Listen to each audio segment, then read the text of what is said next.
Hello and welcome back to Westferry Times. As you go about your day here in the UK, you might be noticing some changes. Maybe that extra hot week last summer, or a downpour that seemed to just come out of nowhere. Today, we're diving deep into why these experiences seem to be becoming more common and, well, what they really mean for our future here in the UK. Climate change isn't really some distant threat anymore. It feels like it's right here with us. We've all seen the headlines, but what are the real sort of tangible implications for our environment, our economy, our communities right now? To help us navigate this really crucial topic, we have with us today Dr. Oliver Hayes, who's a leading expert in climate policy and resilience planning. Welcome, and thanks for joining us. It's good to be here. It was definitely a critical discussion to be having. Great. So let's start with what people are likely already seeing, maybe feeling right here in the UK. What are the undeniable signs that climate change has arrived? Well, think back to 2022. That was officially the hottest summer on record for the UK. You probably remember how intense that heat felt. Oh, definitely. But it's not just the sustained high temperatures. We're also seeing more, let's say, extreme events, Yeah. like the flash flooding that caused so much disruption in London recently, Right. or the increasing number of wildfires. Yeah. Places like Surrey have seen them. And if you happen to live near the coast, you're probably very aware of the accelerating erosion happening there. Yeah. Even something as basic as our agriculture shifting. We're seeing droughts impacting crop yields, and pests that used to stay further south are now thriving here because it's warmer. It's really striking how these things, which might seem like isolated events, are actually connected. So it's not just a bit warmer, it's this increased volatility. Is that right? Precisely. Yeah, volatility is a good word. The underlying issue is what we call climate disruption, and that leads directly to these more intense, more unpredictable weather patterns. So wetter winters, drier summers, and yes, more powerful storms when they hit. We often hear about the huge global impacts rising sea levels affecting places like Bangladesh or those devastating fires in Australia. But what makes the UK particularly vulnerable in this global crisis? What are our unique challenges, sort of? That's a really vital question for us here. I mean, look at the UK. We're a densely populated island nation. We've got a very long coastline, and in many areas, quite aging infrastructure. That combination creates specific risks. Okay. Think about the east of England, for example. It's highly susceptible to storm surges and coastal flooding.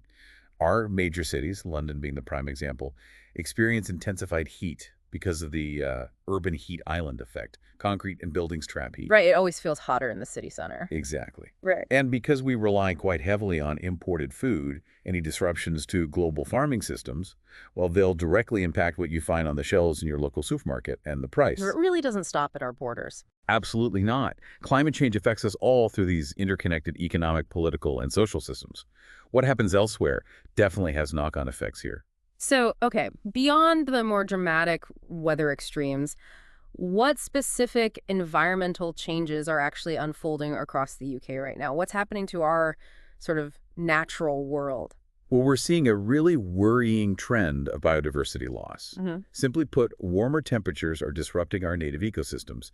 They're putting pressure on familiar species like hedgehogs, Hedgehogs, yeah, I've heard about that. and even iconic seabirds like puffins are struggling in some areas. Yeah. Also, consider the degradation of our soils, which are absolutely vital for farming. Increased flooding, combined sometimes with unsustainable farming practices, is diminishing the quality of UK farmland. And the coastlines. And the stark reality of coastal erosion continues. There are communities, in Norfolk for instance, literally facing the loss of their homes to the sea. These might seem like slow-moving changes compared to a flash flood, but their long-term consequences for our environment are incredibly severe. Wow. These environmental shifts must be having pretty significant knock-on effects then.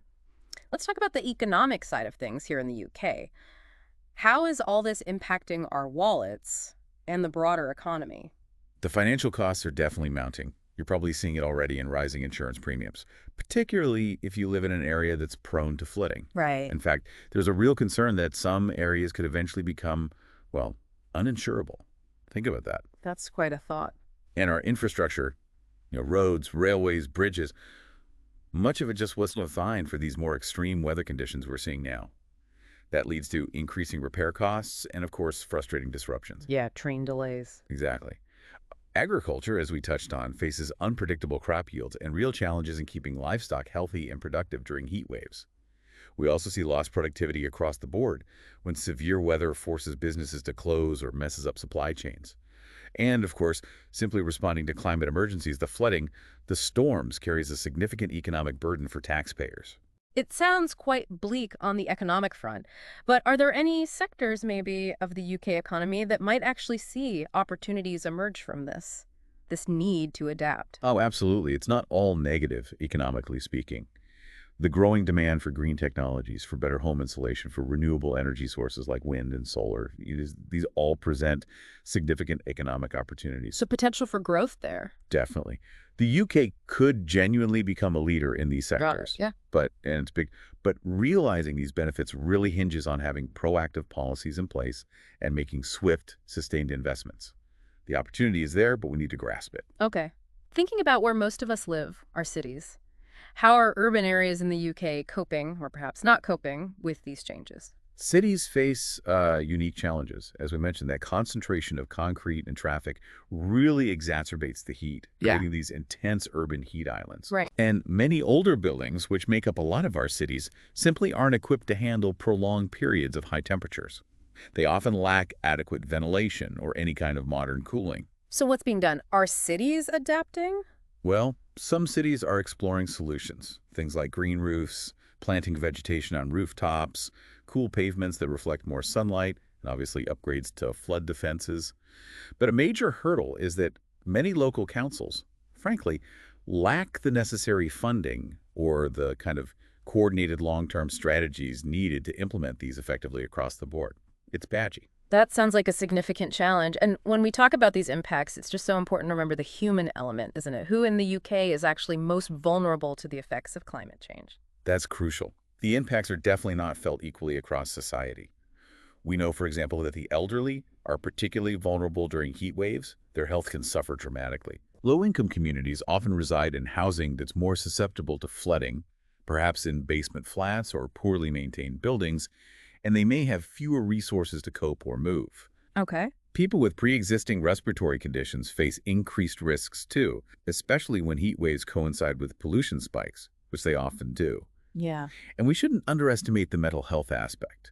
We're seeing a significant rise in what's being called climate anxiety, especially among younger people who are acutely aware of the future challenges. That's a really important point, the emotional toll. It is. It's vital to understand that climate change has these profound social, emotional, and mental health consequences on top of all the physical ones we've discussed. It's quite sobering when you think about the impact on just our daily essentials, things like food, water, energy. How are these basic resources being affected here in the UK? This is a really critical area. Let's take food security. Now, paradoxically, we might see some short-term increases in yields for certain domestic crops with slightly warmer weather. However, There's a but. there's a big but. We become increasingly vulnerable to extreme weather events like droughts or floods wiping out harvests. And we're also very exposed to disruptions in the global supply chains we rely on. Right, the imports. Exactly. Our water landscape is changing too. We're seeing more frequent droughts, especially the southeast of England, weirdly coinciding with increased rainfall and flood risk in parts of the north and west. That puts huge pressure on how we manage water resources. So too much in some places, not enough in others. Pretty much. And the energy grid faces strain. There's increased demand for cooling during heat waves, obviously. But also, the grid itself needs significant upgrades to handle the shift towards renewable energy sources like wind and solar, which can be more intermittent. And national security. Is it being seen in those terms? Yes, increasingly so. It's no exaggeration to say that climate change is now recognized by governments as a genuine national security issue. It impacts everything from potential migration patterns driven by climate disasters elsewhere to defense planning and resource security. So, given this whole complex picture of challenges, what progress is actually being made in the UK to address climate change? Are we, on the right track at all? Well, there has been some progress, it's fair to say. Okay. The UK has legally binding net zero targets for 2050, which is ambitious on paper. And we have seen genuine global leadership in specific areas, like developing offshore wind energy. Okay, so some positives? Some positives, yes. However, the overall progress is uneven. We are lagging behind quite significantly in crucial areas, such as improving the insulation of our homes, which are notoriously drafty. Tell me about it.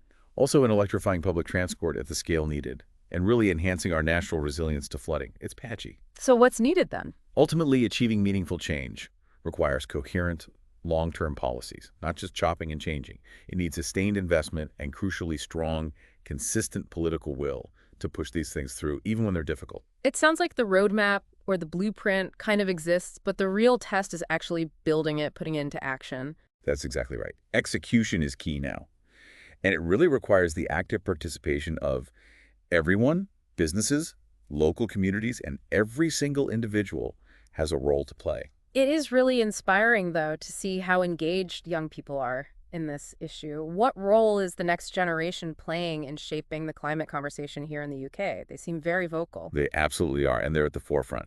Movements like the School Strikes for Climate, started by young people, have had a huge impact. Plus various local environmental campaigns and even more direct action groups, they're all powerfully demanding change. It's not just protesting, though, is it? No, not at all.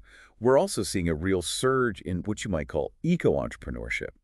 Young people are launching sustainable startups, developing innovative solutions, and increasingly choosing careers focused on green industries and environmental protection. Their commitment is, frankly, inspiring. It really is. And I think it underscores the urgent need for those of us in older generations, for adults, to match their sense of responsibility and, well, act decisively. Now, So let's try and conclude by looking ahead a bit, maybe with a bit of hope. What could a truly climate-resilient UK actually look like? What's the sort of positive vision we could aim for? a climate-resilient UK is, I think, entirely possible.